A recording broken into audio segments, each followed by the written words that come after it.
Laramai, good morning. This is Judith Lay welcoming you to Manx Radio and to the podcast of this week's edition of At Your Service.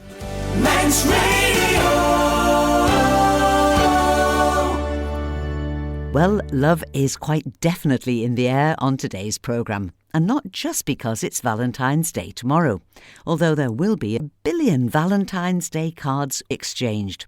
But even this needs to be handled with care. In these days of easy electronic communication, sending Valentine's greetings around the world has never been easier. But beware, in the UK, Valentine's Day tends to be about romantic relationships. But in America, it seems that people send Valentine's Day cards to pretty much anyone. It's easy to see how this can lead to unfortunate transatlantic misunderstandings, with casual connections and affectionate acquaintances being mistaken for amorous associations and passionate partnerships.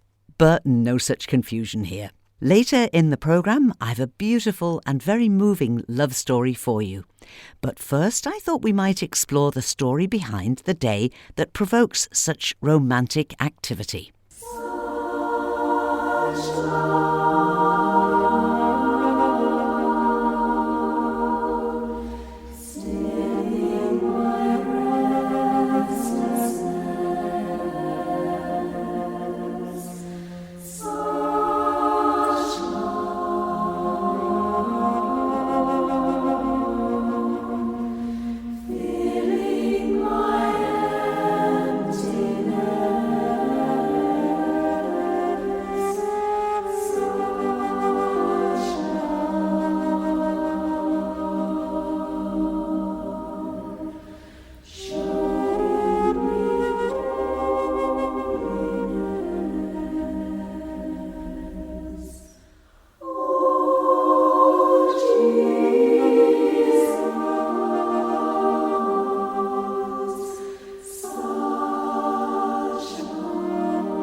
It seems that the first official St. Valentine's Day was on the 14th of February in the year 496, by order of Pope Gelasius, in memory of a 3rd century priest who'd been put to death in Rome.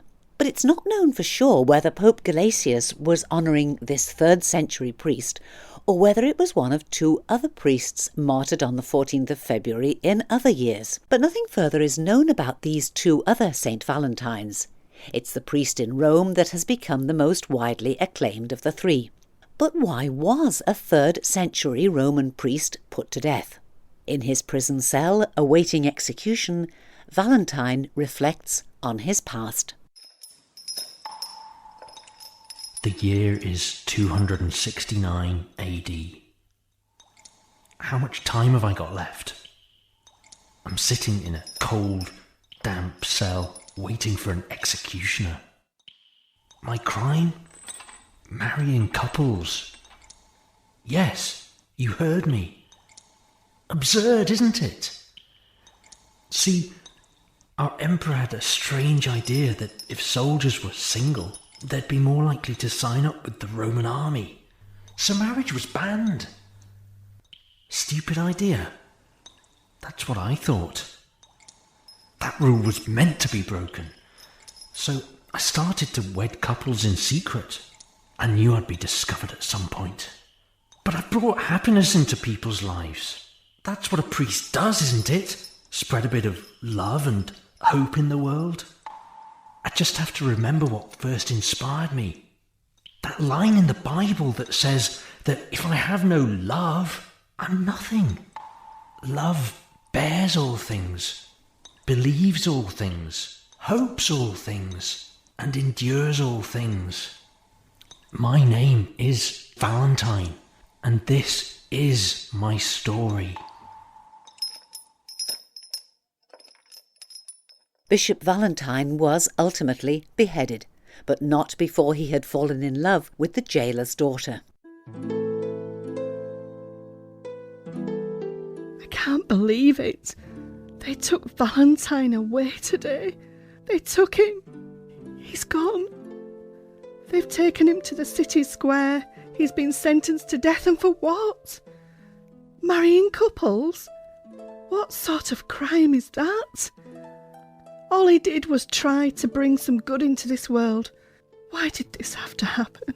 Why? He just wanted to spread the word of love and give people hope. It's just amazing what he did. This man, this priest, Valentine. He went against the law just to give people some happiness in their life, and now his life has been cut short. I remember when we were sitting together, he looked at me through the bars of his prison cell and told me what he believed. He said, 3 things will last forever: faith, hope, and love. And the greatest of these is love. He left me a letter and signed it, "From your Valentine."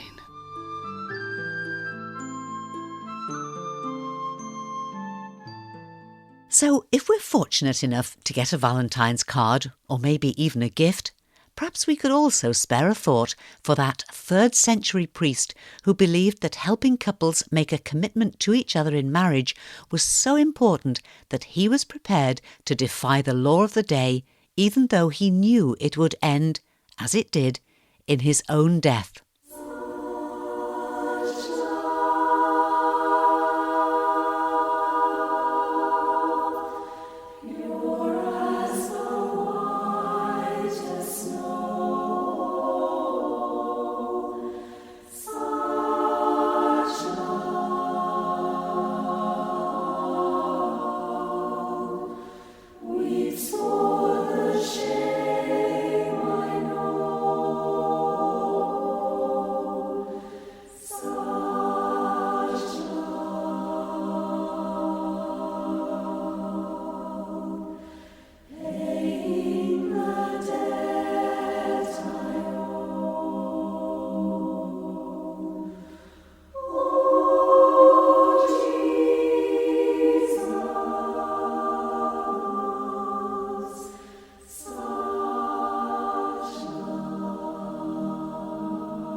Such love, the gentle sound of the Jane Lilley Singers. And from the story of St. Valentine to another very different love story. On last week's programme, I was talking with 2 visitors from the leprosy mission in the UK, One of them was Louise Timmins, head of fundraising at the charity. When we were chatting afterwards, I realised there was another story to be told, not directly about the work of the Leprosy Mission, although it has its roots in Louise's many years of working with the charity. So now let's welcome back Louise Timmins with a beautiful story of love, trust, patience and the power of prayer. And a Nepalese baby girl called Marika and a little boy called Finn.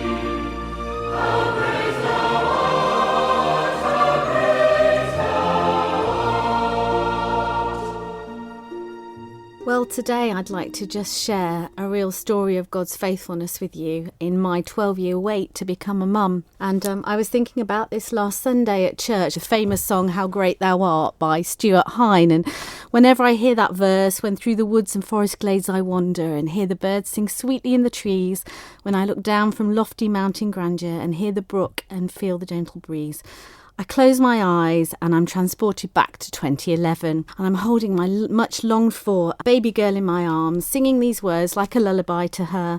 We're standing in the glory of God's creation on the top of the world at Anandaban Hospital. We're in Kathmandu in Nepal, an absolutely amazing country, and one of the countries that the Leprosy Mission works in, and where I have worked for many years in my 17-year career at the Leprosy Mission. So tell us the background. Had you taken your daughter there?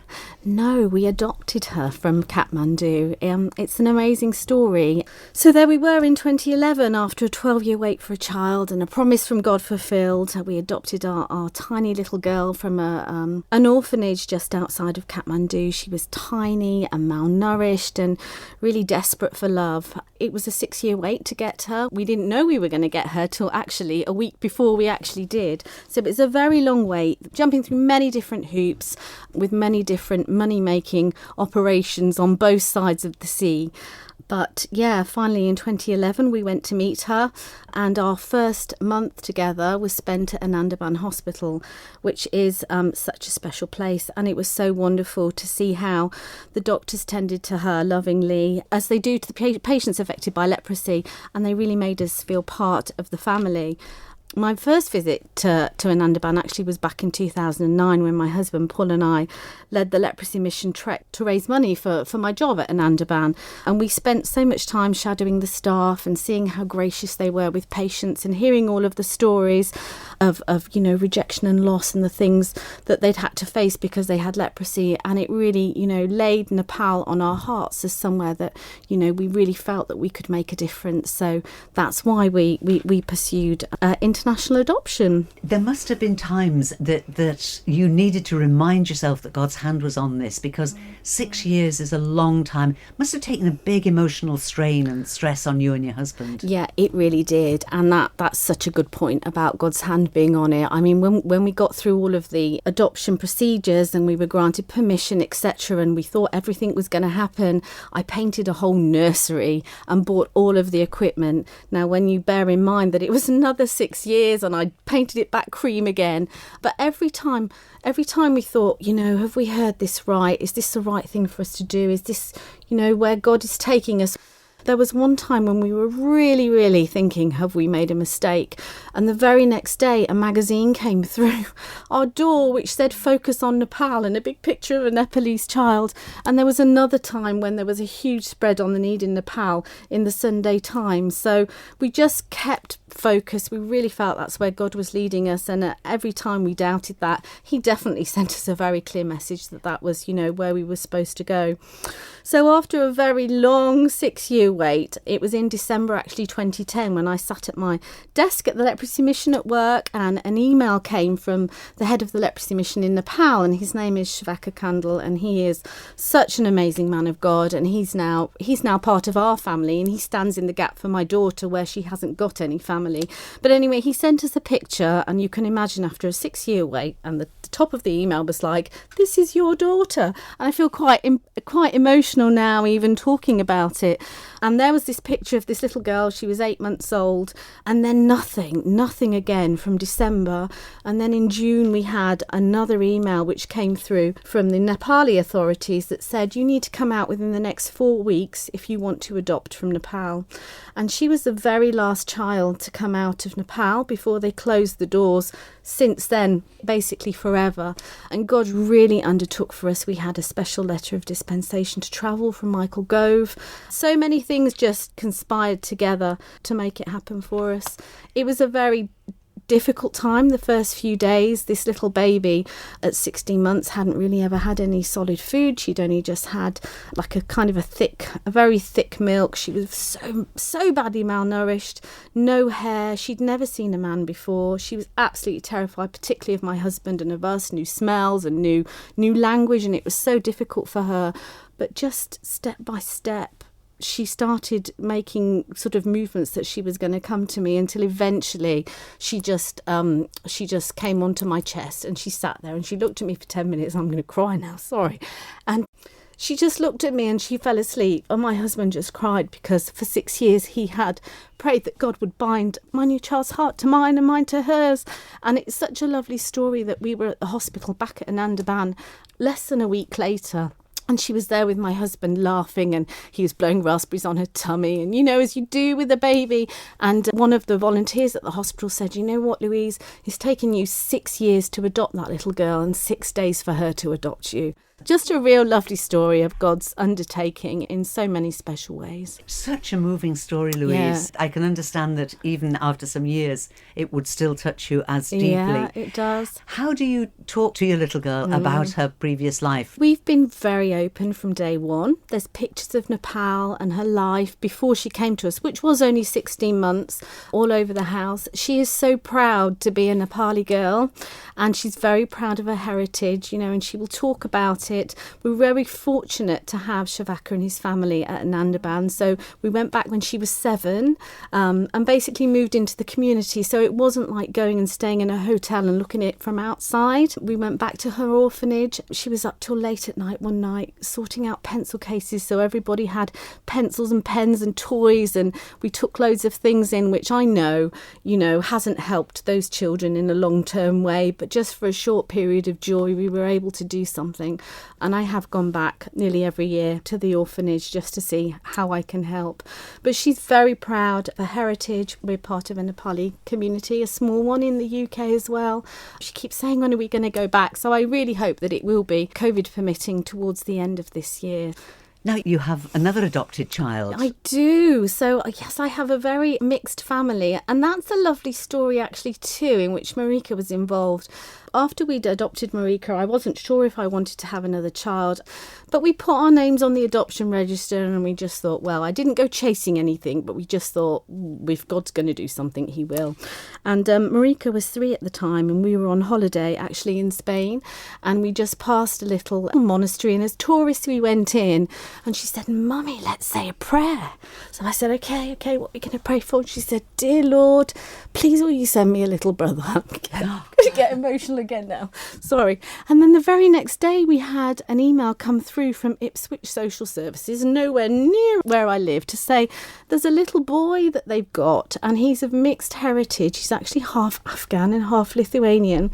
And because we'd been able to manage, that's not the right word, but you know what I mean, a child of a different heritage, would we consider taking this little boy? And so I thought, well, that's good, isn't it? I can't say no. And that was in the October, and by the February he was with us. So yeah, another amazing story actually. And it's so nice when they're fighting. I always say to Marika, you prayed for him. Sometimes I feel a little bit bad for Finn because we talk about Nepal an awful lot at home, because obviously that's one of the countries that I work in, and the leprosy mission doesn't work in Afghanistan or Lithuania, so it's been harder for me to kind of bring that to life for him. But actually Finn has started asking questions, so we're actually going to go to Lithuania at the end of this month for 2 days so that he can actually see the country that's where his heritage is, even though his mother was in the UK. But we do have contact with birth mums, so yeah, if Finn wants that's something that we will encourage later. Yeah, inspirational, moving, and of course there is only one hymn that we can play, isn't there, at the end of this conversation? Yes, thank you. O Lord my God, when I in awesome wonder consider all the works thy hand hath made, I see the stars, I hear the mighty thunder, thy power throughout the universe displayed. Then sings my soul, my Saviour God, to thee. How great thou art, how great thou art. Then sings my soul, my Saviour God, to thee. How great thou art, how great thou art.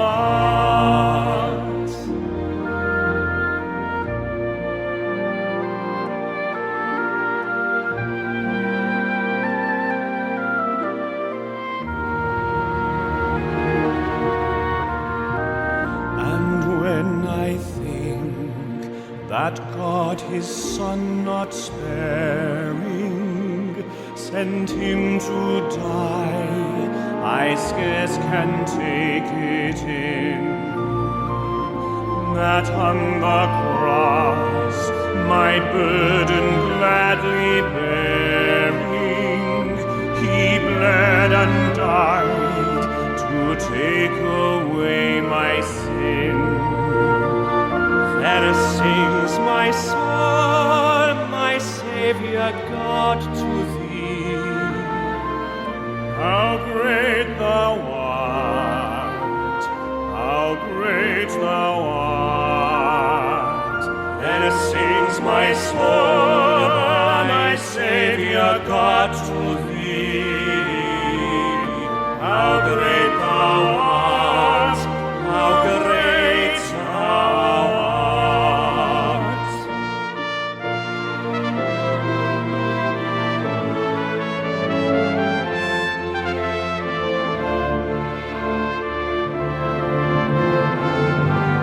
Christ shall come with shout of acclamation and take me home.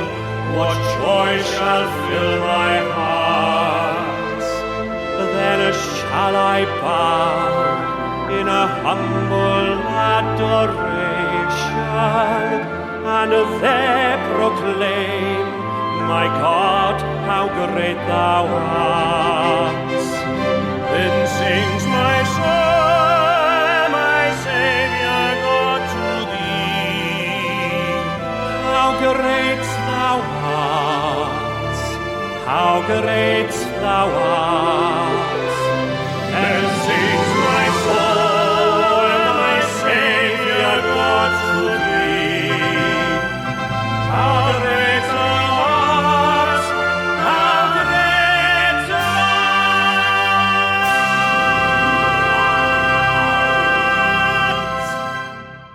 art. Thank you to Louise Timmins, Head of Fundraising at the Leprosy Mission, sharing her story of love, trust and patience that brought her children Marika and Finn into her life. And the last word today, it's Russ on romance. They say that romance is dead. I beg to dither. Sorry, I meant to say differ, but actually dither is more accurate. You see, I don't think romance is actually dead. It's just been left in a state of confusion. Wasn't it Shakespeare who said, "Love is a many splendid thing"? And we all went, "Yes, love, many splendours," that kind of thing, without really having a clue what he was on about. Because it's quite hard to analyse. Love is. I remember as a teenager going weak at the knees following a disco, where the conversation between me and the young lady I was keen on consisted mainly of the words yes, no, sometimes, and what? We'd swapped addresses and I'd written her a letter. Yes, a letter. Nowadays it'd be texts every 5 minutes with smileys.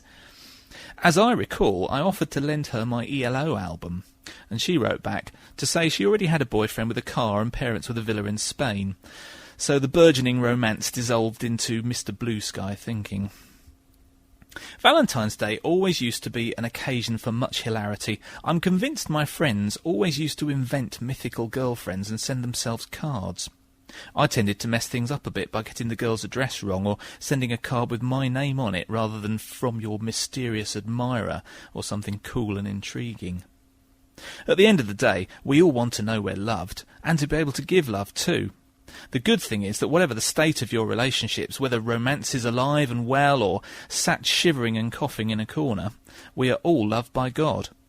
He accepts us as we are and offers us a fresh start, no matter how much of a fool we've been in the past. Jesus may have been betrayed with a kiss, but he's never stopped loving us. That's one reason to be very cheerful. Thank you, Russ Bravo. And we finish now with, as usual, a look at our notice board. You're warmly invited to a service at Abbeylands this afternoon at 3 o'clock. It'll be led by Reverend Steve Ingrell. And this evening, Mr. Gareth Moore will lead the service in Sandygate Chapel, and that service starts at 6:30. Looking to the week ahead, and on Tuesday the 15th, there's a coffee morning in Port Erin Methodist Church from 10 till 11:30. And on Thursday the 17th, it's time for another Tabor on Thursday. This is in Port St Mary Methodist Church and starts at 7:30 this Thursday evening, and it's all about the space industry. There's no need to book. Admission payable on the door is £7 and it includes light refreshments. St Thomas's Church in Finch Road here in the heart of Douglas is famous for its hospitality. So if you're in town on a Friday morning, why not pop into St Thomas's for coffee and a chat?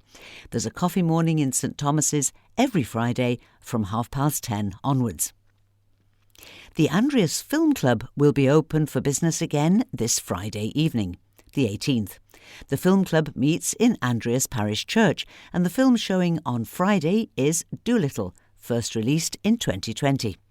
Doors open at 6 o'clock, with the film starting at 6:30 and running for just under 2 hours. Entry is free, but you must sign the register in Andreas stores prior to the 18th. And don't delay, because there are only 50 spaces available. And when you sign in at the Andreas stores, you'll get your token for a free hot dog on the film night itself. There'll also be a tuck shop open for drinks and snacks before the film starts. That's all in Kirk Andreas, the parish church in Andreas, on Friday the 18th. And finally, a look ahead to next Sunday. And the popular Mariners services will resume next Sunday, the 20th of February. However, at the request of the hosts, the venue has been changed from the Abbey Church to St Mark's Church, but the service will start at its usual time of 6:30, and the preacher next Sunday will be Canon Brian Kelly. So that's the Mariners in St Mark's Church next Sunday evening, with, as always, supper and community hymn singing afterwards, and a warm welcome for everyone. And that's all that we've time for now. But I'll be back later, so do please join me if you can, tonight at 9 o'clock for Sundown, a rich mix of easy listening music to round off your weekend. And do please email me if you've got items for the notice board or you'd like to request a favourite hymn to be included in a future programme.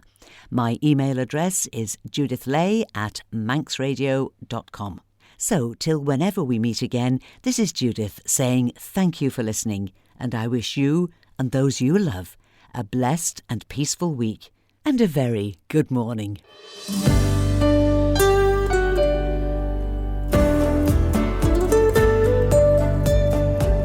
The Nation Station.